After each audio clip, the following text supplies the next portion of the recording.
Elhamdülillahi Rabbil alemin. Ve salatu ve selamu ala seyyidina ve nebiyina Muhammedin ve ala alihi ve ashabihi ecma'in. Amma ba'd. Hurmatlı Müslüman bir tuğanım, elbette pendenin en baktulu ekendiginin bir belgilerinden bul başka pendeler ağa dua kılıp turuştuğu. Mana oşul adamlarga en süykümdü pende ekendigine, alarga en jakın adam ekendigine, alardın жүрөгүнө kirgen ekendiginin bir dalil olup eseptelenет. Özgöçө oşul pendenin gözü жок кезде ага дуа кыла турган болсо, бул адам затындагы ар бир инсан эңсеген, эстеген өтө улуу шарапаттуу, орду бийик орун болуп эсептелинет.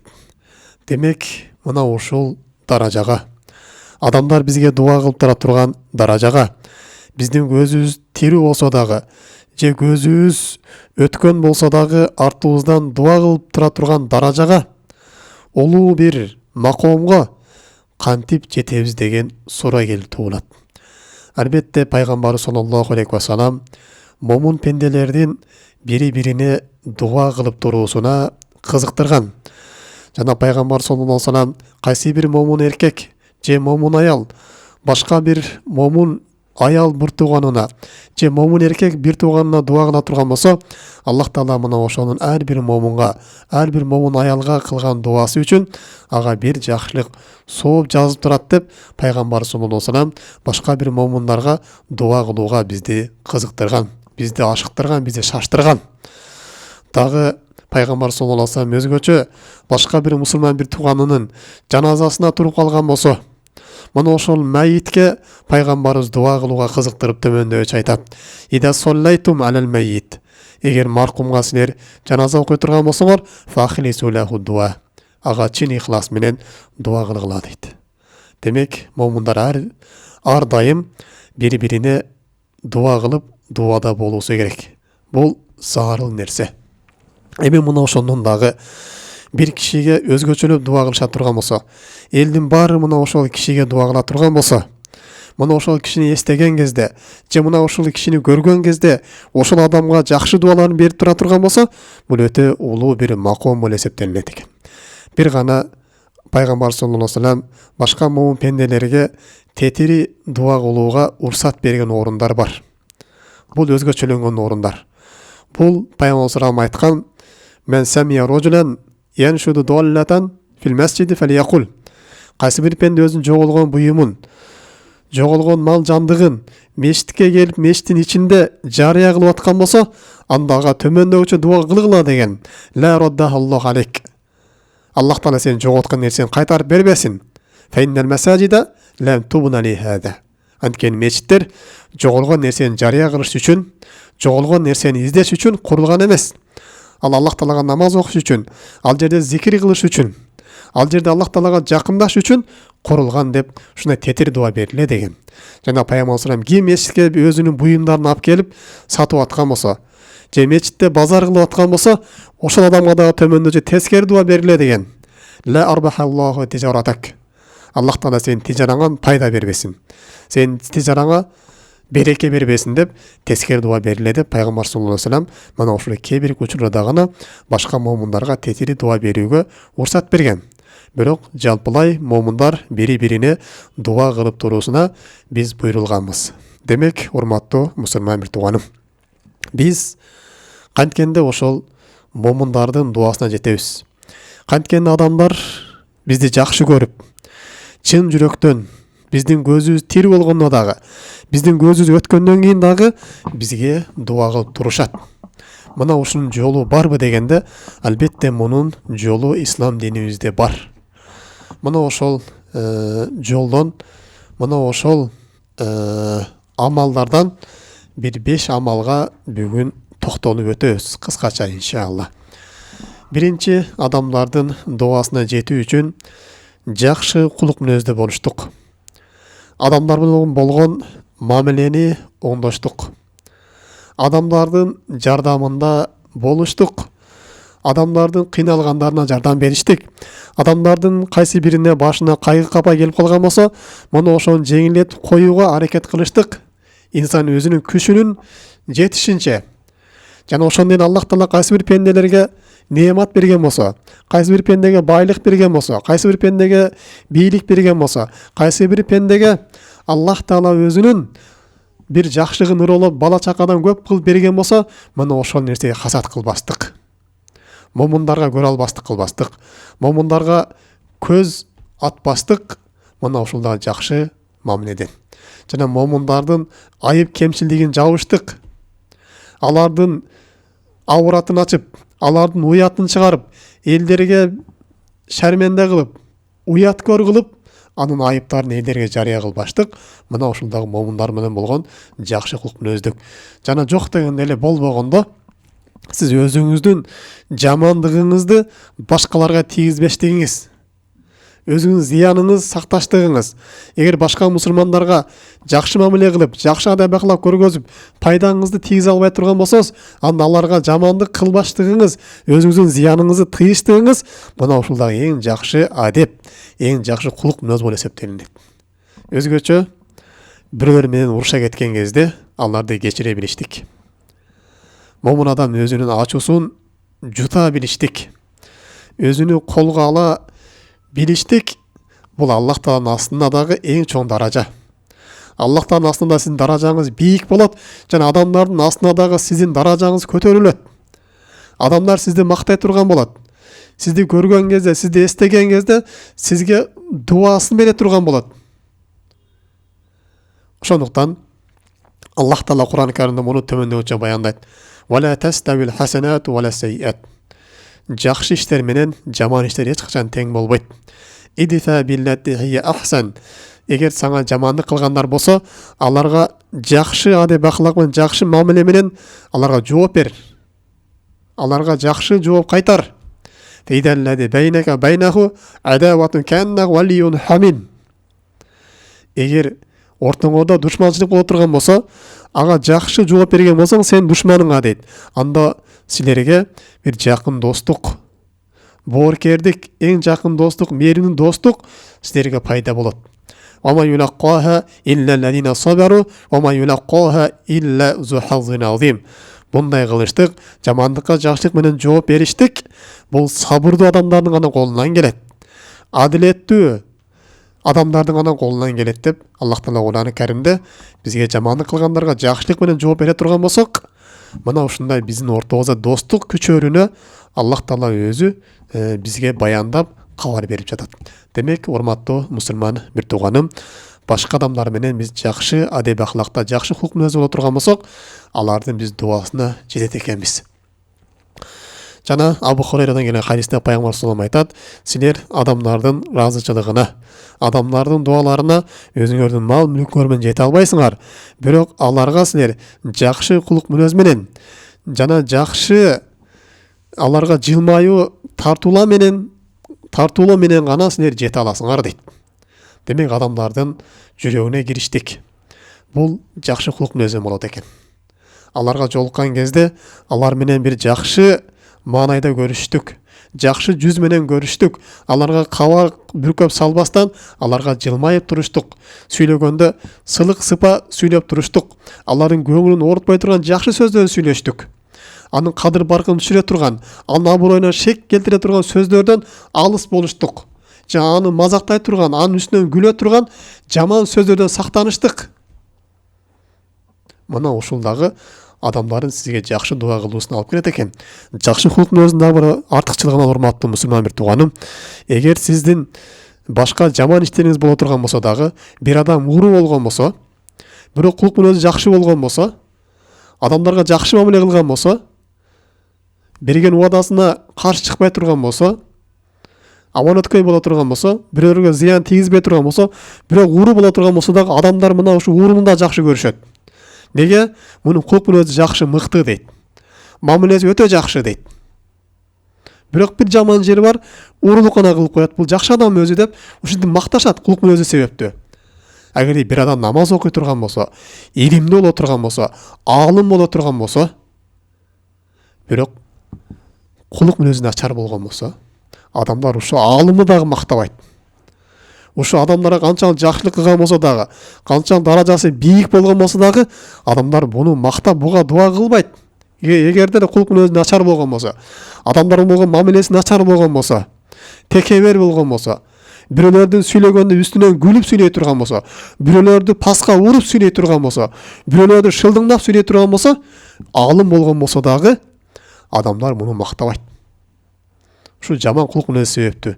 Бул адам өлгөн болсо дагы, бул жакшы киши эмес эле деп айтат. Алым болгон болсо да ошон дейт. Демек, урматтуу мусулман бир тууганым, биз кулк мүнөзгө жакшы маани беришибиз керек экен. Терең маани беришибиз керек экен. Адамдардын дуасына жетебиз дей турган болсок, адамдардын жүрөгүнө кирейин дей турган болсок, биздин көзү өткөндөн адамдар бизди мактап, биздин атыбыздан бир жакшы иштерди кылсын, жакшы иш-чараларды уюштурсун дей турган болсок, анда адамдар менен тирий кезибизде биз мамилебизди бекем сактап коюшубуз керек экен. Дагы Пайгамбар салам айтат, бул жакшы кулк мүнөздөрдүн бир себептеринен, эгерде силерге бирөө жакшылык кылган болсо, силер ага дагы жакшылык кылып койгула дейт. Эгер аларга жакшылык кылып коюу силердин колуңардан келбей турган болсо, ага дуа кылып койгула, муну ошол жакшылыгыны силер өтөгөндөй болосуңар дейт. Демек, кимдир бирөө бизге бир хадия берген болсо, бизге белек берген болсо, биз белегине кайра жооп бере албай калган болсок, анда ошонун атынан биз дуа кылып кое турган болсок, ошол адамга, ошол белегине белек менен кайтаргандай болот экенбиз. Бул да жакшы кулк мүнөздөрдөн. Жада калса, Пайгамбар салам доорунда мухажир менен ансор дегендер болот. Мухажирлер булар Меккеден Мадина жерине көчүп баргандар. Ал эми ансорлор ошол Мадина жеринде мухажирлерди тосуп алып жардам бергендер. Өтө катуу жардам беришкен.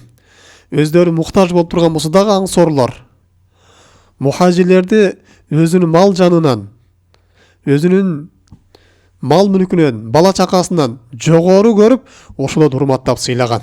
Ошондуктан бир күнү мухажирлер Пайгамбар саламга келип туруп, "Я Расулуллах, ансорлор өтө көп жакшылык кылып, көптөгөн соопторго жетишти" дейт. Алар ушундай коом болду, колунан келген бардык жакшылыкты бизге аябады дейт. Бизге чоңбу кичинеби карабастан жардам берди дейт. Бирок биз алардын бизге кылган жакшылыгын кайтара элекпиз. Кантип кайтарабыз, "Я Расулуллах" дегенде Пайгамбар саллаллаху алейхи вассалам, "Силер аларды мактап атасыңарбы?" дейт. "Алар силерге дуа кылып атасыңарбы?" дейт. Ошондо сахабалар "Колу бала, ооба Расулуллах" дегенде Пайгамбар салам айтат, "Фазака бизак". Муну ошол алардын кылган жакшылыгы, силердин кылган дуаңар, силердин аларды мактаганыңар ошонун ордуна тең болуп өтүп кетет дейт. Анын жакшылыгын силер кайтаргандай болосуңар дейт. Демек, урматтуу мусулман бир тууганым, адамдарга жакшы мамиле кылыштык, аларга кыйналгандарына жардам бериштик, ооругандарына жардам бериштик, муктаж болгондоруна дуа тилек кылып туруштук. Бул сизге дагы алардын дуа кылуусуна, сизге дагы алардын сизди мактап, сиздин дагы жакшы болуп кетүүңүзгө, алардын тилектеш болуусуна чоң себепкер болот экен. Ушуну тескериси, урматтуу мусулман бир тууганым, эгерде адам жакшы кулк мүнөз боло турган болсо, анын көзү өткөн болсо дагы ага адамдар дуа кылып турушат. Эгерде адам жаман мүнөз боло турган болсо, анын көзү өткөндөн кийин дагы буга адамдар өзүнүн тетир дуасын берип турат. Ушунун кеткен жакшы эле болду. Бул бир кыйратпады, бир жарытпады, адамдарга жакшылык кылбады деп дуа кылып турат. Пайгамбар салам өзүнүн бир хадисинде айтат, Пайгамбар салам бир отурган кезде астынан бир адамдар майитти, бир жаназаны алып өтүп кетишет. Ошондо Пайгамбар салам айтат, "Мустарихун ва мустарахун минху". Эс алды жана андан эс алышты дейт. "Колу я Расулуллах", сахабалар сурашат, "Я Расулуллах, манил мустарихун ва мустарахун минху?" Ким эс алуучу жана кимден алар эс алды дейт. Ошондо Пайгамбар салам айтат, "Абдун муъминун", момун адам, "Ястариху мин насаби дуния ва азаха ила рахматиллахи таала". Момун адам бул дүйнөнүн кыйынчылыктарынан, бул дүйнөнүн зыяндарынан эс алып, Аллахтан рахматына кетти дейт. "Вал абдун фажирун", ал эми бузук адам өлгөн болсо, "Ястариху мин ибад вал балад ва шажар ва даваб". Бир бузук адам, кулк мүнөзү начар адам өлө турган болсо, андан жер бетиндеги адамдар эс алышат, андан кутулгандыгы үчүн дейт. Жер дагы эс алат, дарак дагы жана айбанаттардын баары адан эс алып калышат дейт. Бузук адамдын зыяны жер бетиндеги дарактарга дагы, айбанаттарга дагы, адам баласына дагы жетет. Ошондон ал кайтышпай отурган болсо, адамдар адан эс алып калышат дейт. Демек, урматтуу мусулман бир тууганым, адамдын кулк мүнөзү начар болуштугу бул адамдардын тетири дуасына жеткирет экен. Алардын жакшы дуасына алып келбейт экен. Алардын жүрөгүнө жагымдуу инсан болбойт экен. Мына ошондон алыс кетпей турган болсо эле, эгерде бир аял өзүнүн күйөөсүнөн ажырашып кеткен болсо, бир зыян тартып, кыйналып ажырашып кеткен болсо, ушул аял ошол күйөөсүн эч бир жакшылыкты эстебейт. Ага дуа кылбайт. Анткени андан кордук көргөн, андан бир жаман мамиле көргөн. Аны эстеген сайын өзүнүн жаман дубасын кылып турат. Мына ошол сыяктуу эле дагы ким бир адамдардын жолуна таштанды ыргыта турган болсо, өзүнүн зыянын бере турган болсо, сасыган буйумун жолго ыргыта турган болсо, же адамдарга зыян берип өзүнүн дагы бир нерсесин жолго коюп кое турган болсо, ушул адамга дагы ошонун үйүнүн астынан кайсы бир адам өтө турган болсо, ошого тетир дуа берип өтөт. Бул ал кишиге сезилбеши мүмкүн, ал ойлошу мүмкүн, мен жакшы иш кылып атам, үйүмдү тазалап атам, өзүмдүн жаман таштандыдан жолго ыргытып атам, мен үйүм таза турса болду, главный деп ойлойт. Бирок ошол жолдон өткөн адамдар ошол жыттан зыян тарта турган болсо, ошол ыргыткан ташынан бирөө чалына турган болсо, же жолго коюп койгон буюмунан бирөөлөр зыян тарта турган болсо, ошол жерден өтө албай кыйналып, ошол адам өткөн сайын ушул адамга жаман дуа кылып турат. Ошол адамдарга, адамдардын кадыр баркын баалабастан, адамдарды урматтабастан, сыйлабастан адамдарды жолго ушундай таштандысын ыргыткан болсо, ар бир адам ошого дуа кылып турат, тескерисинче. Мына ошол сыяктуу эле дагы ким мешитке жума намазга бара турган болсо, же кечки барып кала турган болсо, унаасын жолго коюп кое турган болсо, башка адамдарга жолго тыгын жарата турган болсо, бул адамга дагы ошол жерден өткөн адамдар өзүнүн сигналдарын берип, адамдарды кыйнаган болсо, ушул адамга да ошол адамдар өзүнүн каргыш дубасын айтат. Бул адамдын адамдарга болгон жакшы кулк мүнөзү болбогондуктан, адамдарга болгон жакшы мамилеси болбогондуктан, адамдарды урматтап сыйлабагандыктан, ага дагы адамдар мына ушундай өзүнүн жаман дубасын кылат. Ошон үчүн пайгамбар саллаллаху алейхи ва саллям эки наалат түшкөн жерде сактангыла деген. Биринчиси бул жол. Адамдар өтө турган жолго силер зара кылбагыла, заң чыгарбагыла дейт. Экинчиси адамдар көлөкөлөп отура турган жерге силер зара кылбагыла, заң чыгарбагыла деген. Анткени ошол жолдон адамдар өтөт. Бирөө ошол жерге өзүнүн зарасын чыгарып койгон болсо, ошол жерге сасыган болсо, адамдар ошол адамга наалат айтат. Же бир дарактын астынан бирөөлөр көлөкөлөп эс алайын деген болсо, ошол жерге бирөө өзүнүн заңын чыгарып кеткен болсо, адамдар отура албаган болсо, ошонун зыянынан, жытынын зыянынан ошол адамга наалат айтышат. Куруп кеткир деп ушундай жаман дуаларын кылышат. Ушундай жерден силер сактангыла деген. Ошондон урматтуу мусулман бир тууганым, биз кайсы жерде отурабыз, тала жерге отурабызбы, кайсы жакка эс алып барабыз, ошол артыбыздан чыгарган таштандыларды тазалап анан келишибиз керек. Бизден кийинки барган адам сизге рахмат айта турган болуш керек. Сиз тазалап кеткен болсоңуз, ошол жерге сизден кийинки барган адам, ушул баланын атасына рахмат дейт. Ушул ишти ким кылып коюпту деп сизге жакшы дубасын берет. Сиздин көзүңүз жок болгон, сизди тааныбаган болсоңуз да, сизди тааныбаган болсо дагы, сиз жакшы иш кылып койгон себептүү, адамдарды урматтаганыңыз себептүү, сыйлаганыңыз себептүү, ошо таштандыгыңызды жыйнап кеткен себептүү, таштандыгыңызды өртөп кеткен себептүү, адамдар сизге жакшы дубасын берет. Өзгөчө ошол жерди оңдоп, бир жакшы кылып койгон болсоңуз, ошол жерде бир бузулган нерсеси боло турган болсо, ошону түздөп койгон болсоңуз, адамдар сизге эселеп ким келсе дагы сизге дубасын берип кете берет. Мына адамдардын дубасына жетүү мына ушундай болот. Адамдардын жүрөгүнө кирүү мына ушундай болот. Адамдардын жүрөгүнө кирген болсоңуз, Аллах Таала сиздин дагы кадыр баркыңызды көтөрүп кое берет экен. Андан кийинки экинчи амал бул башка момундардан дуа сураштык. Эгер бирөө сапарга чыгып аткан болсо, өзгөчө алжыга кетип аткан болсо, умурага чыгып аткан болсо, жөнөкөй эле сапарга чыгып аткан болсо, ошодон дуа тилештик. Мага дуа кылып кой деп. Же өзүңүздүн башка мусулман бир тууганыңыздан дуа сураштыңыз, бул дагы шариатта жайыз нерсе. Жакшы нерсе, тууганым мага дуа кылып тур. Дуаңда мени унутпагын деп. Тагашка турасың, 5 вакыт намаздан кийин боло, мен дуада унутпай дуа кылып тур, мага дагы истихфар айтып тур.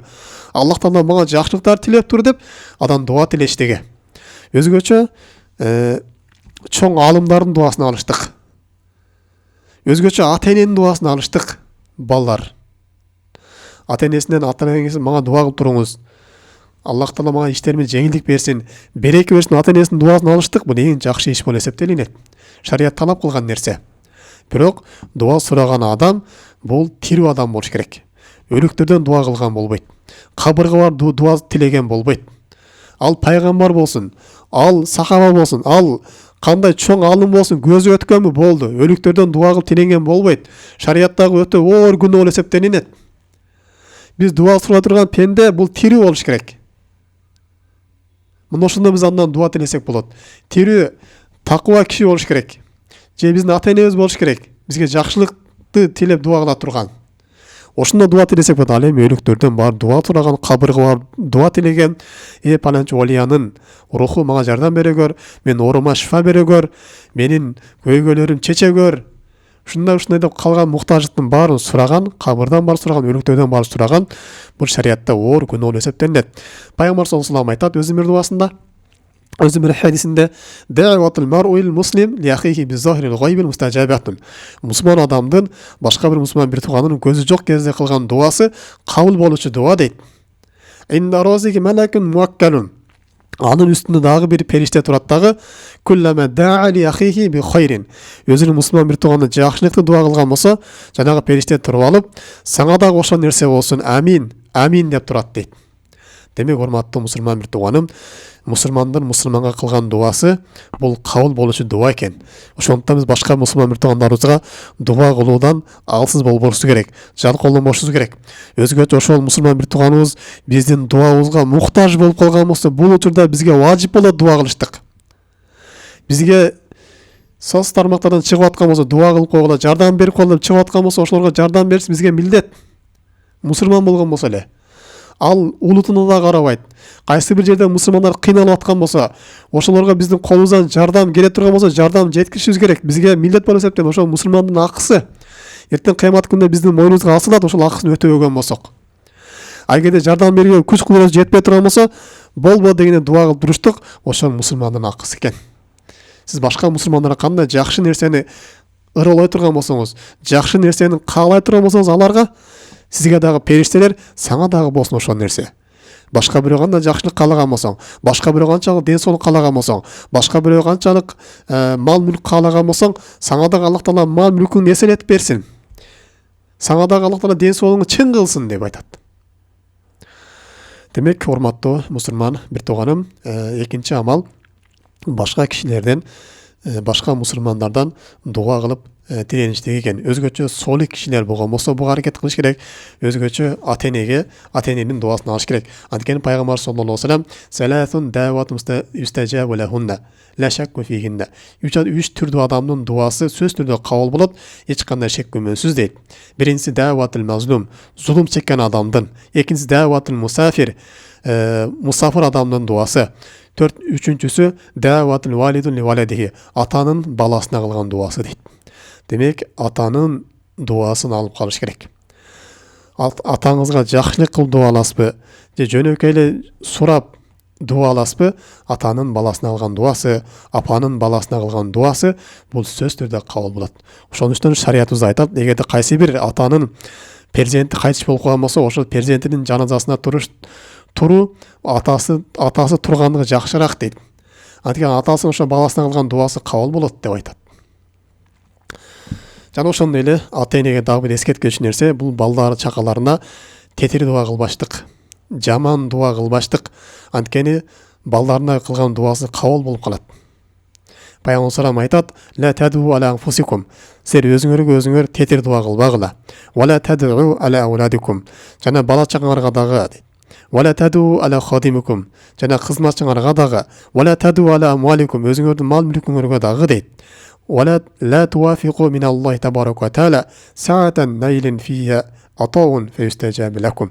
Анткени Аллахтан тараптан мына ушундай Аллахтан дуаларды кабыл кылып бере турган убакытка туура келип кала турган болсо, мына ошол нерсе берилип калат дейт. Ошондуктан силер өзүңөрдүн напсыңарга, бала чакаңарга, мал мүлкүңөргө, кызматчыңарга тескери дуа кылбагыла дейт. Ата-эне дагы баласын уруша турган болсо, кокусу ачуусу келип, андага тетир дуа бербеш керек. Урушкан болсо дагы жакшы дуасын бериш керек. Бул шарият талап кылган нерсе. Эгер баласынын келечегин ойлогон болсо, балам жакшы болуп чоңойсун дей турган болсо, ачуусу келип турган болсо да баласын жакшы сөз менен урушсун. Кабыр болуп кеткир. Бай болуп кеткир.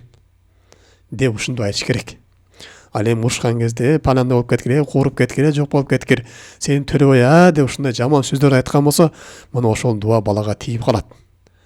Бала ошол дуа себептүү баланын эртең келечекте жолу ачылбай калышы мүмкүн. Бул нерседен сак болушубуз керек экен. Үчүнчү себеп солих перзенттерди тарбия кылып чоңойтуштук. Баланы тарбиялаган кезде иман менен, намаз менен тарбиялап чоңойтуштук. Эртең келечекте ошол бала ата-энесинен дуа кылууга себепкер болот. Ал бала көзү тирүү болсун, ата-энесинин көзү тирүү болсун, же ата-энеси кайтыш болгон болсун, мына ушул бала ушун үчүн дуа кылып турат. Ошондуктан балдардын тарбиясында жогорку деңгээлде маани бериши керек. Аларга ооба дүйнөлүк жагына үйрөтүш керек, ошонун биргеликте эле динди дагы таанытыш керек. Аларга ла иляха иллаллах келмесинин маанисин үйрөтүш керек. Аларга даарат үйрөтүш керек. Аларга гусул үйрөтүш керек. Аларга намазды үйрөтүш керек. Аларга адал эмне, арам эмне, мына ушул нерсени баяндап бериш керек аларга. Алар бул дүйнөгө эмне үчүн жаралгандыгын, максатын түшүндүрүп коюш керек. Бул ата-эненин милдети болуп эсептелинет. Балдардын акысы бул ата-энесинин үстүндө болгон. Эгер ата-эне баласына жакшы тарбия бербей турган болсо, ага намаз тууралуу үйрөтпөй турган болсо, аларга ла иляха иллаллах келменин маанисин түшүндүрбөй турган болсо, бул эртең кыямат күндө Аллахтын астында суракка тартылып калат. Ал эми ата-эне ошо баласын жакшы тарбиялаган болсо, мунун үзүрүн, мунун жакшылыгын ата-эне өзү эле көрөт. Анын артынан дуа кылып турат. Пайгамбар саллаллаху алейхи ва саллям айтат: "Инналлаха азза ва жалла ла ярфау даражатал абди солихин фил жанна." Аллах Таала кыямат күндө бир солих пенденин бейиштеги даражасын бийик кылып коет. Ошондо жанагы пенде таң калып, "Я Рабб, анна ли хадихи?" Бул даража кайдан келди мага деп пенде таң калып сурайт. Ошондо айтат: "Фаякул истигфару валадикилак." Сенин балаңдын сага кылган дуасы себептүү мына ушундай бейиштеги улуу даражага, улуу бир касырларга, жыргалчылыкка сен бүгүн бөлөнүп жетип отурасың дейт. Демек, урматтуу мусулман бир тууганым, ата-эненин өзүнөн кийин калтырып кете турган эң жакшы нерсе бул солих бала экен. Ошон үчүн Пайгамбар саллаллаху алейхи ва саллям айтат: "Хайрун ма юхаллифу рожулун мин ба'диhi саласун." Киши өзүнөн кийин таштап кете турган эң жакшы нерсе бул 3 түрдө болот дейт. Биринчиси валадун солих ядулаху. Солих бала тарбиялап калтырган болсо, аны үчүн дуа кылып турган. Ва садакатун тажри яблуху ажруха. Же садака жарыя кылып кеткен болсо, бир жерге пайдалуу иш жасап кеткен болсо, мына ошонун соогу жетип турган болсо, ва илмун ю'амалу бихи мин ба'диhi. Же пайдалуу илим үйрөтүп кеткен болсо, мына ошол илимдин соогу жетип турган болсо, мына ушул нерсе эң жакшы нерсе. Пенде өзүнөн кийин бул дүйнөгө таштап кеткен дейт да. Демек, урматтуу мусулман бир тууганым, бизге экинчи өмүр бул бала чака болуп берет экен. Бизге экинчи өмүр бул биздин калтырып кеткен илимдерибиз болуп берет экен. Бизге экинчи өмүр бул биздин жасап кеткен садака жарыяларыбыз болот экен. Бир жерге суу чыгарып койгон болсоңуз, бир жерге аянбастан мешит куруп койгон болсоңуз, аянбастан бир жерге дагы бир мусулмандар пайдасына тие турган жакшы иш кылып койгон болсоңуз, мына ошонун соосун артыңыздан барып турат экен. Бул дүйнө жок болуп кетиш дүйнө. Дүйнө баарыбыздан калат. Бизден алдыңкылардан дагы калган. Дүйнөнү Аллах Таала бизге ахиретке пайдаланып калыш үчүн гана берген. Дүйнөнү биз динибизди турлаш үчүн, иманыбызды турлаш үчүн, ахиретибизди оңдо куруп алыш үчүн дүйнөнү колдонушубуз керек. Ал эми дүйнөгө биз кул болуп калган болсок, дүйнө бизди башкарып калган болсо, биз дүйнөгө келген максатыбызды жоготобуз. Бул дүйнөдө чоң зыянга учурайбыз, жана ахиретте мындан дагы өткөн зыянга учурап, азаптарга душар болуп калабыз. Өтө каттуу өкүнүчкө туш болуп калабыз. Ошондуктан урматтуу мусулман бир тууганым, биз солих бала тарбиялаган аракет кылайлы. Балдарыбызга иман үйрөткөндөн, балдарыбызга намаз үйрөткөндөн аянбайлы. Балдарыбызды медресеге бергенден, балдарыбызды мечитке жүрөткөндөн биз коркпойлу. Андан кийин дагы мусулмандардын дуасына жеткирүүчү амалдан бул чүчкүргөн кезде алхамдулиллах деп айтыштык. Анткени ким чүчкүрө турган болсо, ал алхамдулилlah деп айтыш керек. Аны уккан адам не деп жооп берет? Ярхамукумуллах. Аллах силерге райым кылсын дейт. Анан кайра чүчкүргөн пенде ага яхдикумуллаху ва юслих балакум. Аллах Таала силерди туура жолуна баштасын, жана абалыңарды оңдосун деп дуа кылып турат. Демек, пенде чүчкүргөндө алхамдулилlah деп жарыя айтыш керек. ошону уккан адамга ошону ярхамукмулла деп айтыштык важип болот. Эгер айтпай турган болсо күнөөкөр болуп калат. Мына ушул сүннөттү дагы, мына ушул амалды дагы биз таштабастан аткарышыбыз керек. Албетте чүчкүрү бул Рахмандан дейт да. Ал эми эңсештик бул шайтандан деп айтылат. Андан кийинки акыркы амал бул адамдарга, момундарга кылган истигфардын, момундарга кылган дуалардын фазилетин үйрөтүп коюштук. Адамдарга таалим берип коюштук. Мына ушундай амалдарды кылсаң, пенделер сага дуа кылат экен деген нерсени башкаларга жеткирип коюштук. Бул дагы сизге пенделердин дуасына жеткирет. Кайсы бир момун адамга сиз дуа кыла турган болсоңуз, мына ошол ар бир кылган момундун дуасына сиз дагы шериктеш сообун алып, сиз дагы ошол башка бир пенделердин дуаларына шериктеш болуп кете бересиз. Демек, урматтуу мусулман бир тууганым, мына ушу менен сабагыбызды жыйынтыктайбыз. Кыскача айтып кете турган болсок, пенделердин жүрөгүнө кириш үчүн, пенделердин дуасына эргешиш үчүн, көзү тили кезде дагы, көзү өткөн кезде дагы алардын тилинде жакшы бир эскерилиш үчүн мына ушундай 5 амал себепкер болот экен. Биринчиси жакшы адеп ахлак, адамдарга болгон мамилени умдаштык. Экинчиси солих адамдардан дуа тилек кылыштык, ата-эненин дуасын алыштык. Жана андан кийин үчүнчүсү бул солих пенде тарбиялап кетиштик экен артынан калтырып. Төртүнчүсү бул түшкүргөн кезде Аллах Таалага мактоо айтыштык жарыя. Андан акыркысы адамдарга истигфарды үйрөтүп коюштук. Башка момундарга дуа кылууну үйрөтүп коюштук. Бул дагы пенделердин дуасына жеткире турган амал экен. Аллах Таала баарыбызга тавфик берген болсун. Билип дагы билбей дагы кылган күнөөлөрүбүздү кечирген болсун. Жана баарыбызды Аллах Таала бирибизге дуа кылуучу пенделерден кылган болсун. Бизди дагы дуаларыңызда унутпастан бизге дагы дуа кылып коюңуздарды биз суранып өтүнүп кетебиз. Субханакаллахумма бихамдик, ашхаду ан ла иляха илля анта, астагфирука ва атубу илейк. Ассаламу алейкум ва рахматуллахи ва баракатуху.